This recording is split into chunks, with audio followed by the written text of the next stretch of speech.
વડોદરામાં થોડા દિવસ પહેલા પૂરની સ્થિતિ સર્જાઈ હતી, જેને લઈને અનેક નુકસાન થયું હતું. તો નુકસાન સહાયની જાહેરાત કરવામાં આવી છે. રાજ્ય સરકારે 600 કરોડના રાહત પેકેજ જાહેર કરી દીધી છે. 5,000થી માંડીને 85,000 સુધીની રોકડ સહાય સ્થાનિકોને આપવામાં આવશે, જેમાં લારી ધારકોથી માંડીને 5 લાખ વધુનું ટર્નઓવર કરતા વેપારીઓનો સમાવેશ કરવામાં આવ્યો છે. તેમજ 40 સ્ક્વેર ફૂટથી નાની સ્થાયી કેબિન ધારકને 20,000ની સહાય ચૂકવવામાં આવશે. આ ઉપરાંત 40 સ્ક્વેર ફૂટથી મોટી કેબિન ધારકને 40,000 રોકડની સહાય ચૂકવવામાં આવશે તેવી જાહેરાત કરવામાં આવી છે. નાની અને મધ્યમ કક્ષાની પાકી દુકાન ધારકોને 85,000ની રોકડ સહાય ચૂકવવામાં આવશે. માસિક ટર્નઓવર 5 લાખ સુધીનું હોય તો 20 લાખ સુધીની લોન સહાય જાહેર કરવામાં આવી છે. 3 વર્ષમાં 7%ના દરે 5 લાખ ચૂકવવાના રહેશે. વડોદરામાં કોંગ્રેસે આજે જન આક્રોશ રેલી યોજી સરકારી સહાયને લોલીપોપ ગણાવી તો સ્થાનિકોએ પણ સહાયનો વિરોધ કર્યો. આજે પૂર પીડિત વડોદરા વાસીઓનો અવાજ ઉઠાવવા માટે કોંગ્રેસે જન આક્રોશ રેલીનું આયોજન કર્યું હતું. આ રેલીમાં મોટી સંખ્યામાં વડોદરા વાસીઓ જોડાયા હોવાનો દાવો કોંગ્રેસ દ્વારા કરવામાં આવ્યો હતો. આ યાત્રામાં મોટી નાવડીને ઉંચકી થોડાક અંતર સુધી લઈ જવામાં આવી હતી, જે આકર્ષણનું કેન્દ્ર બની હતી. સાથે જે લોકો દ્વારા વિવિધ પોસ્ટર બતાવીને પોતાનો આક્રોશ વ્યક્ત કરવામાં આવ્યો હતો. વિધાનસભાના વિપક્ષી નેતા અમિત ચાવડાએ સરકારે જાહેર કરેલી સહાયને મજાક ગણાવી છે અને 11 મૃતકોને 25 લાખની સહાય આપવા માંગ કરી છે. સ્થાનિક વેપારીઓને પણ સહાય અસ્પષ્ટ લાગી છે અને તેને લઈને આવતીકાલે 3 મોટા એસોસિએશનની બેઠક મળશે. બેઠક બાદ યોગ્ય સહાયની જાહેરાત નહીં કરવામાં આવે તો સ્થાનિક વેપારીઓએ બી પ્લાનની જાહેરાત કરવાની ચીમકી ઉચ્ચારી છે. વરસાદ બાદ રોડ રસ્તાના હાલ બેહાલ થયા છે અને ભ્રષ્ટાચાર ઉડીને આંખે વળગી રહ્યો છે. તેવામાં સુરતમાં રોડ રિપેર કરવા ગયેલ મનપાના કર્મચારીઓ પર લોકોએ રોષ ઠાલવ્યો. વરસાદ બાદ રસ્તાઓ બિસ્માર થતા પ્રજાજનોએ હાહાકાર મચાવ્યો છે. ત્યારે આજે ભીમપોર ગામમાં રોડ રિપેર કરવા આવેલ એસએમસીના કર્મચારીઓનો સ્થાનિકોએ વિરોધ કર્યો હતો. કહ્યું કે 18 વર્ષથી સારા રસ્તા નથી અને તમે હવે થીગડા મારવા આવ્યા છો. સ્થાનિકોએ રોડ રીકાર્પેટ કરવાની માંગ કરી હતી. ત્યારે લોકોનો રોષ જોઈને કર્મચારીઓ અને અધિકારીઓ સ્થળ છોડીને ભાગવાની નોબત આવી હતી. આખું વર્ષ રોડ રિપેરિંગની કામગીરી ચાલે છે. તેવામાં આ ભ્રષ્ટાચાર આચરેલા રોડ પણ એક જ વરસાદમાં ફરીથી ધોવાઈ જાય છે. ત્યારે અધિકારીઓ અને કર્મચારીઓ ઈમાનદારીથી પોતાનું કામ કરે તે જરૂરી બન્યું છે. ગ્રામ્ય વિસ્તારમાં ખરાબ રોડ રસ્તા અને કેટલાક સરકારી અધિકારીઓ કર્મચારીઓના ભાજપ સદસ્ય અભિયાનમાં ભાગ લેવાના મુદ્દે આમ આદમી પાર્ટીના ધારાસભ્ય ચેતર વસાવા મેદાને ઉતર્યા. સમગ્ર જગ્યાએ રોડ રસ્તાની હાલત હાલ બિસ્માર બની છે. ત્યારે ખરાબ રોડ રસ્તાના મુદ્દે ધારાસભ્ય ચેતર વસાવા જિલ્લા કલેક્ટર કચેરીમાં રજૂઆત કરવા માટે આવ્યા હતા. કચેરીમાં આવતા પોલીસે તેમને રોકતા ઘર્ષણના દ્રશ્યો સર્જાયા હતા. પોલીસને ધારાસભ્ય ચેતર વસાવાએ ખુલ્લી ધમકી આપી હતી અને કહ્યું હતું કે અમને રોકતા નહીં, બાકી જોવા જેવું થઈ જશે. ચેતર વસાવાએ પોલીસને કહ્યું હતું કે તમે તમારું કામ કરો અને અમને અમારું કામ કરવા દો. વસાવાનો આરોપ છે કે સરકારી કર્મચારીઓ ભાજપના સદસ્યતા અભિયાનમાં ભાગ લઈ રહ્યા છે અને તેવા સામે જો કલેક્ટર 5 દિવસમાં પગલાં નહીં લે તો તેઓ આગામી દિવસોમાં હજારોની સંખ્યામાં સમર્થકો અને લોકોને લઈને કલેક્ટર કચેરીનો ઘેરાવો કરશે. ભાવનગર મનપાના અધિકારીઓ કુંભકર્ણની નિંદ્રા કરી રહ્યા હોય તેવું લાગી રહ્યું છે, કારણ કે પ્રજાની સુખાકારી માટે ફ્લાયઓવર બનાવ્યો, પરંતુ ખાનગી જગ્યામાં બનાવી નાખ્યું છે. ભાવનગર કોર્પોરેશનના અધિકારીઓની ગંભીર ક્ષતિઓના અનેક દાખલાઓ સામે આવી ચૂક્યા છે. ત્યારે હવે 115 કરોડના ખર્ચે ભાવનગરનો બની રહેલો પ્રથમ ફ્લાયઓવર ખાનગી માલિકીની જગ્યા બનતો હોવાનું પણ તંત્રને મોડે ખ્યાલ આવ્યો છે. અને વળી ફ્લાયઓવરનું 60%થી વધુ કામ પૂર્ણ થઈ ગયું છે. શહેરમાં બની રહેલા ફ્લાયઓવરમાં 1 વર્ષ પૂર્વે કરવામાં આવેલી જમીન સંપાદનમાં 4 જમીન સંપાદન કરવાનું ભૂલી ગયા હતા. હવે ફરીથી આરટીઓથી જ્વેલર્સ સર્કલ તરફ જવાના રસ્તા ઉપર જમીન સંપાદનની પ્રક્રિયા હાથ ધરવામાં આવશે. છેલ્લા 4 વર્ષથી બની રહેલો ફ્લાયઓવર હવે શહેરીજનો માટે માથાનો દુખાવો બની ગયો છે. વળી મુદ્દત પે મુદ્દત વધારવા છતાં પણ હજુ 25 થી 30% જેટલું કામ બાકી છે. સુરતમાં ટ્રાફિક નિયમનો ભંગ કરનારા હવે સાવધાન થઈ જશો. ટ્રાફિક નિયમનો ભંગ કરશો તો લાયસન્સ રદ થઈ જશે. સુરત આરટીઓ વાહનના નિયમો ભંગ કરનાર સામે કડક કાર્યવાહી કરવા જઈ રહ્યું છે. 75 થી વધુ વખત ટ્રાફિકના નિયમો તોડનારાને તેડું મોકલ્યું છે.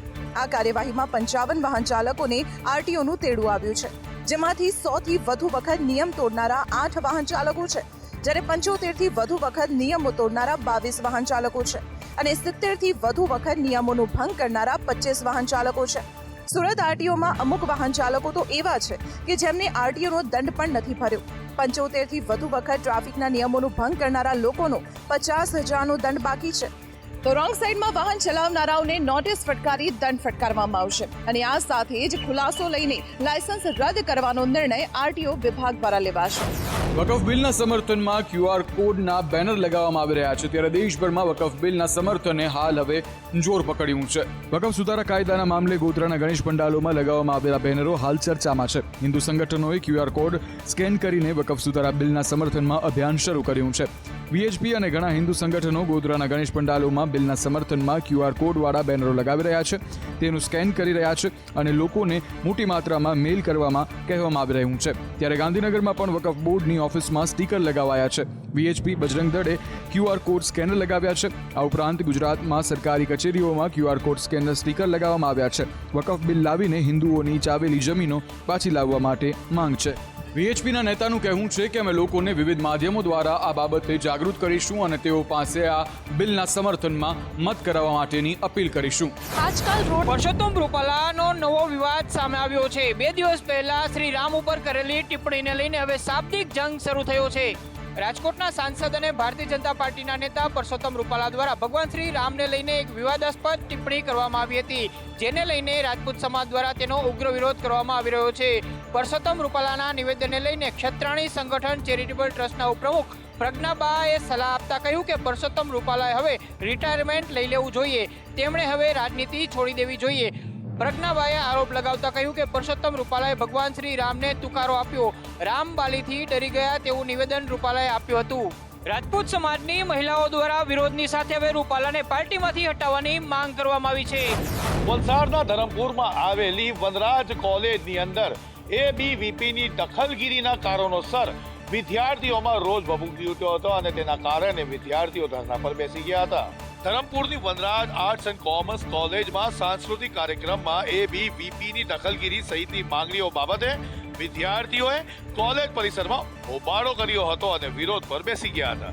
ત્યારે સંચાલક મંડળના પ્રમુખની ખાતરી બાદ વિદ્યાર્થીઓએ ધરણા સમેટી લીધા હતા. જણાવી દઈએ કે કોલેજના પરિસરમાં ABVP દ્વારા કાર્યક્રમ સ્થળે ABVPના બેનરો અને પોસ્ટરો લગાડવામાં આવ્યા હતા, જેને લઈને વિદ્યાર્થીઓ રોષે ભરાઈ ગયા હતા અને કહ્યું હતું કે બાકી શિષ્યવૃત્તિ સહિતના પ્રશ્નને કોઈ ધ્યાન આપતું નહીં. વિદ્યાર્થીઓએ કહ્યું હતું કે ABVP દ્વારા સસ્તી પ્રસિદ્ધિ મેળવવાનો પ્રયાસ હતો, જ્યારે એમને જરૂરત હોય છે ત્યારે એ ઊભા રહેતા જ નથી. રાજકોટમાં 3.04 કરોડની છેતરપિંડીને લઈને કાર્યવાહીનો ધમધમાટ ચાલી રહ્યો છે અને 4 સ્વામીઓ સામે લુકઆઉટ નોટિસ ઇસ્યુ કરવામાં આવી છે. MP સ્વામી JK સ્વામી દેવપ્રકાશ સ્વામી સામે નોટિસ જાહેર કરવામાં આવી છે. અરવલ્લીના બાયડમાં જમીન ખરીદવા જમીન મકાનના ધંધાર્થી સાથે સ્વામીઓએ છેતરપિંડી કરી હતી. મંદિર અને ગૌશાળા જમીન ખરીદવા છેતરપિંડી કરતા શિક્ષક સહિત 3ની ધરપકડ કરવામાં આવી છે, જેમાં આરોપીઓ હાલ રિમાન્ડ પર છે.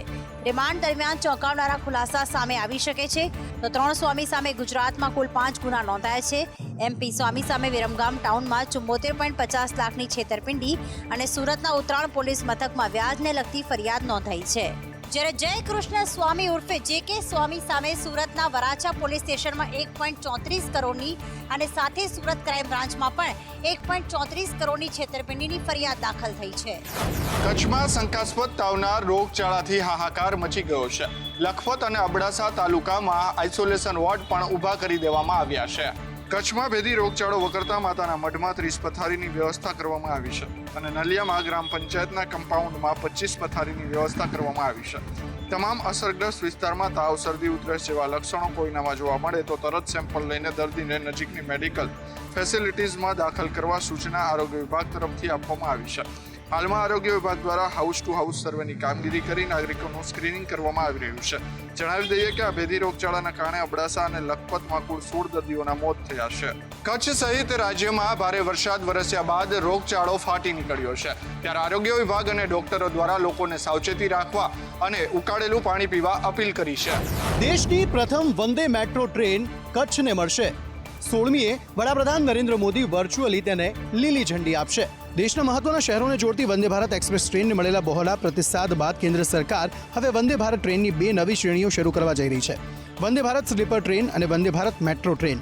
રેલવે મંત્રાલયે કચ્છવાસીઓ માટે ખુશખબર આપ્યા છે. ભુજ અને અમદાવાદ વચ્ચે વંદે મેટ્રો ટ્રેન શરૂ કરવામાં આવશે. વડાપ્રધાન મોદી 16 સપ્ટેમ્બરના રોજ વંદે મેટ્રો ટ્રેનને લીલી ઝંડી આપશે. વંદે મેટ્રો ટ્રેન સપ્તાહના 6 દિવસ દોડશે. ભુજથી ટ્રેન નંબર 94802 સવારે 5:05 વાગે ઉપડશે, જે સવારે 10:50 વાગે અમદાવાદ પહોંચશે. આ ટ્રેન રવિવાર સિવાય અઠવાડિયાના 6 દિવસ દોડશે. ટ્રાયલ રન દરમિયાન આ ટ્રેને અમદાવાદથી ગાંધીધામનો રૂટ 4 કલાકમાં અને ગાંધીધામથી ભુજનો રૂટ 1 કલાકમાં પસાર કર્યો હતો. એસટી બસના મુસાફરોને વધુ 20 વોલ્વો બસ મળી છે. વાહન વ્યવહાર મંત્રી હર્ષ સંઘવીએ લીલી ઝંડી આપી આ બસની શરૂઆત કરાવી છે. ગાંધીનગર બસ સ્ટેશન ખાતેથી નાગરિકોની પરિવહન સેવામાં 20 નવી હાઈટેક વોલ્વો બસોને ફ્લેગ ઓફ આપી હર્ષ સંઘવીએ પ્રસ્થાન કરાવ્યું હતું અને મંત્રીએ નાગરિકોની સુરક્ષાને લગતી સુવિધાઓનું જાતે નિરીક્ષણ કર્યું હતું અને તમામ માહિતી મેળવી હતી. તેઓનું કહેવું છે કે આ બસ દેશની પ્રથમ સૌથી સુરક્ષિત બસ છે. આ બસમાં એરફોર્સના એરક્રાફ્ટ અને નેવીની સબમરીનમાં જે પ્રકારની ફાયર સેફ્ટીની સુવિધા છે, 47 સીટિંગ કેપેસિટી, 2x2 લેધર અને pushback seat, CCTV camera, mobile ચાર્જિંગની સુવિધા, ફાયર સેફ્ટી માટે અદ્યતન સ્પ્રિંકલર સિસ્ટમ પણ છે. LED TV, emergency exit door જેવી આધુનિક સુવિધાઓથી સજ્જ છે આ વોલ્વો અને તે નાગરિકોની મુસાફરીને વધુ આરામદાયક બનાવશે. ભાદરવી મહાકુંભનો રંગેચંગે શુભારંભ થયો છે. આગામી 7 દિવસ અંબાજી ધામમાં જામશે ભક્તિમય માહોલ. યાત્રાધામ અંબાજી ખાતે આજથી લઈને 18 સપ્ટેમ્બર સુધી ભાદરવી મહામેળો યોજાયો છે. ત્યારે વહેલી સવારની મંગળા આરતીથી જ ભક્તોનો મહાસાગર અંબાજી મંદિરે દર્શન કરવા પહોંચ્યો હતો અને જગતજનની માં અંબાના દર્શન કરી ધન્ય બન્યા હતા. મંદિરના ચેરમેને રથનું પ્રસ્થાન કરીને મેળાને ખુલ્લો મૂક્યો હતો. વહીવટદારે પણ રથ ખેંચીને મેળાનો પ્રારંભ કરાવ્યો હતો. દાતા રોડ ખાતે અંબાજી મંદિરના બ્રાહ્મણો દ્વારા શાસ્ત્રોક્ત મંત્રોચ્ચાર કરી માતાજીની આરાધના કરવામાં આવી હતી. આ તરફ પગપાળા સંઘનો પણ ઘસારો વધ્યો છે. યાત્રિકો માટે રહેવા જમવા અને દર્શનની વિશેષ વ્યવસ્થા કરવામાં આવી છે. તો મેળાના કારણે દાતાની 30 જેટલી સરકારી શાળામાં 9 દિવસની રજા જાહેર કરાઈ છે. દાતાના પ્રાથમિક શિક્ષણ અધિકારીએ આ આદેશ આપ્યો છે. પ્રધાનમંત્રી Narendra Modi chief justice of ઇન્ડિયાના નિવાસસ્થાને ગણેશ પૂજામાં ગયા હતા, જેને લઈ હવે રાજકારણ ગરમાયું છે. मालूम उन्हें बुलाया गया था, नहीं बुलाया गया था, किस किस को बुलाया गया था. जब कोई जानकारी हमारे पास ये नहीं है तो उस पर हम क्या टिप्पणी करें. अब गणपति पूजा में भी कोई पॉलिटिक्स ढूंढता है तो मैं समझता हूँ वो देश के संस्कृति के प्रति उसका विचार ठीक नहीं है. ऐसे ही लोग ऐसे पे सवाल उठा सके. हमारी शंका इतनी है कि क्या ये संविधान के रखवालदार इस प्रकार से अगर राजनीतिक नेताओं से मिलते हैं तो लोगों के मन में शंका है. मुझे आश्चर्य होता है इस बात से कि सुप्रीम कोर्ट के चीफ जस्टिस से अगर देश के प्रधानमंत्री मिलते हैं उस पे आप आपत्ति करते हैं और वहां अमेरिका जाके इल्हान ओमर से मिलते हैं उस पे आपत्ति नहीं है. હવામાન વિભાગે આગામી 7 દિવસને લઈને વરસાદની આગાહી કરી છે. આ સાથે જ ભાદરવો આકરો રહેવાના સંકેત આપ્યા છે. હવામાન વિભાગના કહેવા પ્રમાણે આગામી 7 દિવસ દરમિયાન સમગ્ર ગુજરાત રાજ્યમાં ભારે વરસાદની શક્યતા નહિવત છે, પરંતુ છૂટાછવાયા કેટલાક વિસ્તારમાં આગામી 2 દિવસ દરમિયાન ખૂબ જ હળવો વરસાદ વરસી શકે છે. ત્યારબાદના 5 દિવસ દરમિયાન વરસાદની શક્યતા નહિવત છે. રાજ્યના મોટાભાગના જિલ્લાઓમાં છેલ્લા 1 સપ્તાહથી મેઘરાજાએ વિરામ લીધો છે, જેને કારણે વિવિધ જિલ્લાઓના મહત્તમ તાપમાનમાં પણ વધારો થયો છે. એટલે કે વરસાદને કારણે જે તાપમાન સામાન્ય કરતાં નીચું જાય છે તે હવે સામાન્ય કે તેના કરતાં વધુ પણ નોંધાઈ રહ્યું છે. હાલમાં ગુજરાત રાજ્ય અને આસપાસના વિસ્તારોમાં 4 સિસ્ટમ સક્રિય છે, પરંતુ તેમાંથી એક પણ સિસ્ટમ મજબૂત નથી. તેથી રાજ્યના જિલ્લાઓની અંદર વરસાદની સંભાવના નહિવત પ્રમાણમાં છે.